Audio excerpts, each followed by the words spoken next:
This channel does not promote any violent, harmful, or illegal activities. All content provided by this channel is meant for an educational purpose only. দেখছেন টিভি9 বাংলায় রয়েছে আমি শুভজিৎ মিত্র। নিঃসন্দেহে আজকের বড় খবরের দিকে নজর রাখতেই হচ্ছে। তিলোত্তমা মামলায় হাইকোর্টে প্রবল চাপে সন্দীপ ঘোষ। বেলা ৩টের মধ্যে সন্দীপকে লম্বা ছুটিতে যেতে বলুন, না হলে হাইকোর্ট প্রয়োজনীয় নির্দেশ দেবে। কড়া বার্তা প্রধান বিচারপতির। এই মুহূর্তের বড় খবর, সন্দীপ ঘোষের পদত্যাগপত্র ও নতুন নিয়োগপত্র তলব করলেন প্রধান বিচারপতি। আরজিকর মামলায় কেস ডায়েরি তলব কলকাতা হাইকোর্টের। আরজিকরের অধ্যক্ষ সকালে ঘটনার নৈতিক দায়িত্ব নিয়ে পদত্যাগ করলেন, বিকেলে তাকে অন্য জায়গায় বসানো হলো। কিভাবে? সন্দীপ এতটাই প্রভাবশালী যে ২৪ ঘন্টার মধ্যেই তাকে পুনর্বহাল করা হলো। আজকে হাইকোর্টের এই কড়া প্রশ্ন। শ্রাবন্তী আমাদের সঙ্গে রয়েছেন টেলিফোন, আমাদের সহকর্মী শ্রাবন্তী। এই প্রশ্ন মানে সন্দীপ ঘোষ কতটা প্রভাবশালী? আমজনতা প্রশ্ন তুলেছে, আমরা প্রশ্ন তুলেছি, আজকে হাইকোর্ট একই প্রশ্ন তুলেছে।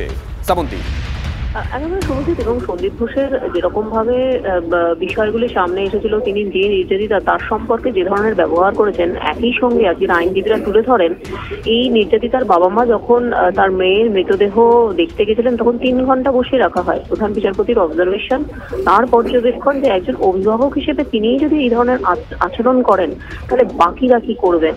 প্রধান বিচারপতি আজকে বিকেল ৩টের মধ্যে সময় দিয়েছেন।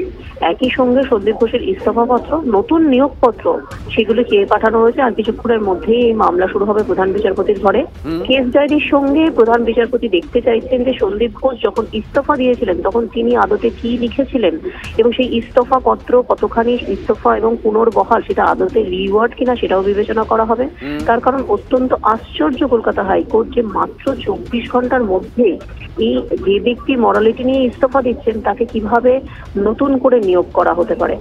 শুভজিৎ, নজর আমাদের থাকবে শ্রাবন্তী। এই সন্দীপ ঘোষ সকালে ইস্তফা দিচ্ছেন, বিকেলে অন্য জায়গায় নিয়োগ পেয়ে যাচ্ছেন। এই সন্দীপ ঘোষ যাকে ট্রান্সফার করা হয়েছিল ৪৮ ঘন্টার মধ্যে আবার সেই আরজি করে চলে এসেছিলেন, সেদিন থেকেই আমরা প্রশ্ন তুলছি এতটা প্রভাবশালী একটা মানুষ হয় কি করে। আজকে একই প্রশ্ন তুলেছে কলকাতা হাইকোর্ট। আইনজীবী মহল তারা কি বলছেন শোনাই একবার। Going by the autopsy report itself, এটা মানে খুব লজিক্যালি বিষয়টা বলা যায় যে এটা কোনো এক ব্যক্তির কাজ নয়, কিন্তু কোর্টের সামনে আজকে রাজ্য সরকারের তরফ থেকে একটা বক্তব্য পেশ করা হলো। তারা বলতে চাইছেন যে এক ব্যক্তিরই কাজ। তো এই যে অবস্থান রাজ্য সরকারের বিভিন্ন ক্ষেত্রে বিভিন্ন সময় বিভিন্ন রকম, এগুলো কোর্ট সমস্তটা কগনিজেন্স নিয়ে কোর্টের যেটা বক্তব্য সেটা হচ্ছে কোর্ট কেস ডায়েরি দেখতে চায় এবং আমরা সেই দিকেই তাকিয়ে আছি। আমাদের মনে হয় কেস ডায়েরি প্রডিউস হলে কোর্ট এই বিষয়গুলো অবগত হবে এবং কোর্টের কাছে বিষয়টা খুব বিস্ময়কর হবে যেভাবে ইনভেস্টিগেশন চলেছে। আরজি করে বহু বিতর্কের নায়ক সন্দীপ ঘোষ গতকাল সকালে ইস্তফা দিয়েছেন, আর বিকেলেই তাকে পাঠানো হয়েছে ন্যাশনাল মেডিকেল কলেজে।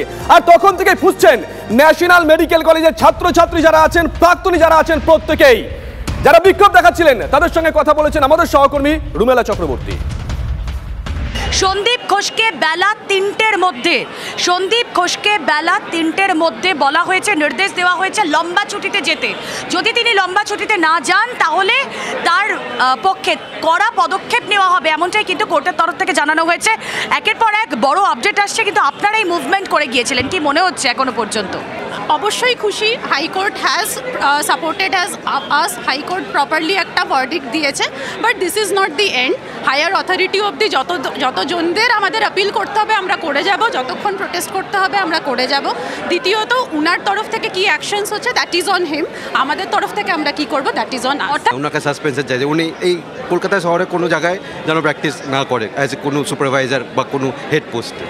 যারা এখানে রয়েছেন তারা প্রত্যেকেই এই আন্দোলনকে আরেকটু বৃহত্তর জায়গায় নিয়ে যেতে চাইছিলেন, তার কারণ তারা অধ্যক্ষের সাসপেনশন চাইছিলেন। মানে ওকে লম্বা ছুটিতে যেতে বলা হয়েছে, ওনাকে সমস্ত রকম অ্যাডমিনিস্ট্রেটিভ পোস্ট থেকেই সরিয়ে দেওয়া উচিত।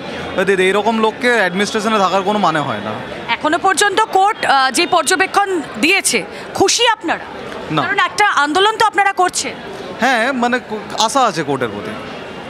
এখনো পর্যন্ত কোর্টের যা পর্যবেক্ষণ তাতে অ্যাটলিস্ট আশাহত হচ্ছেন না। বেটার লেট দ্যান নেভার, তাই তারা অপেক্ষা করছেন, কিন্তু কোনোভাবেই তারা তাদের এই আন্দোলনের ঝাঁজ যে কমাবেন না সেটা কার্যত স্পষ্ট করে দিয়েছেন। ক্যামেরায় অর্ঘর সঙ্গে রুমেলা, টিভি9 বাংলা। বহু বিতর্কের নায়ক এই সন্দীপ ঘোষ। আরে অনেক চিকিৎসক তার নাম পর্যন্ত মুখে আনতে চাইছেন না। ডক্টর অভিজিৎ চৌধুরী, তার সঙ্গে আমরা কথা বলেছিলাম, কি বলেছেন শুনুন। একদম দেরি নয়, যত দ্রুততার সঙ্গে চিহ্নিত করা হোক অপরাধীদের, তার জন্য সময় ক্ষেপ যেন না করা হয়। তার সঙ্গে যে ব্যক্তি এবং যাকে নিয়ে আমরা তার নামও মুখে আনতে ইচ্ছা করে না, আমার মনে হয় বিচারপতিরাও সেইভাবে আজকে আচরণ করছেন।